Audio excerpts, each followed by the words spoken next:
Now, life in prison, that's what Lil Mosey faces if he's convicted. Pretty crazy situation going on with Lil Mosey right now. It's a really big deal at the moment. Everyone's talking about it. Some accusations have came to the surface and things are definitely not looking good for him. So yeah.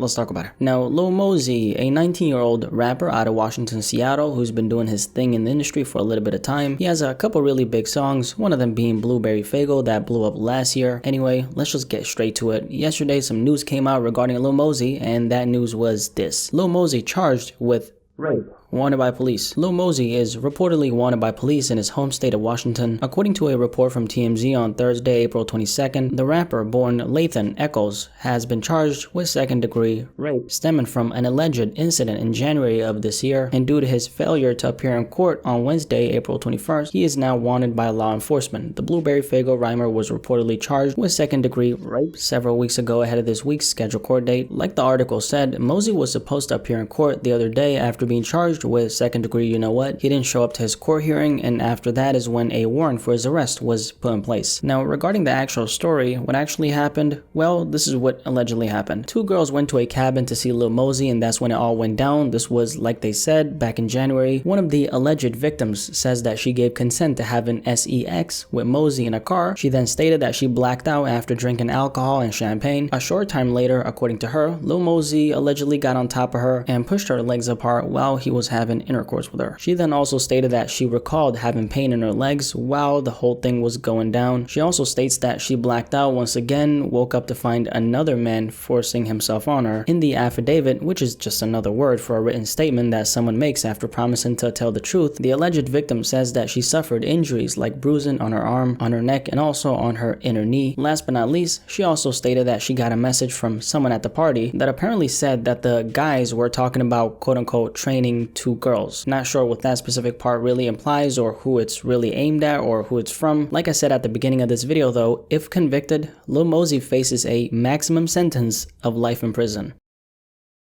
So yeah, that was a lot, wasn't it? And obviously I do have a couple things to say about this. The first thing, being charged doesn't mean convicted, so these are still allegations. Please keep that in mind. I wasn't there, you weren't there, so let's keep that in mind as we're going through this entire situation. One thing that really, and I mean really, raises unnecessary suspicion on Mosey's part is the fact that he failed to show up for his court hearing. Hypothetically speaking, if Lil Mosey is innocent, which he could be, which he could not be as of right now, I'm not sure. However, if that is the case, then not showing up to the court hearing was a very big mistake. An accusation like this puts you as a person, in this case Lil Mosey, it puts him in a state of reacting. He now has to explain himself. That's what happens during cases like this. Not only do you have to explain yourself and prove to a judge why you didn't do this, but not showing up to a court hearing raises a lot of suspicion, which leads to you being at a huge disadvantage even before you enter that courtroom. That's number one. Number two, as I'm looking through this entire situation, one thing that I think could either save or destroy Lil Mosey is this thing right here. I'm talking about the supposed text messages the alleged victim claims she received. Do they actually exist? Do they not exist? Best believe that the police will find that out, and two things could happen here. If those text messages exist and they in some shape or form incriminate Lil Mosey, meaning one of the guys ends up being Lil Mosey, that's when it's looking very scary for him. I'm no lawyer, okay? I'm just a guy who talks about hip-hop, but the way I'm looking at it, that's what we call a motive. If those text messages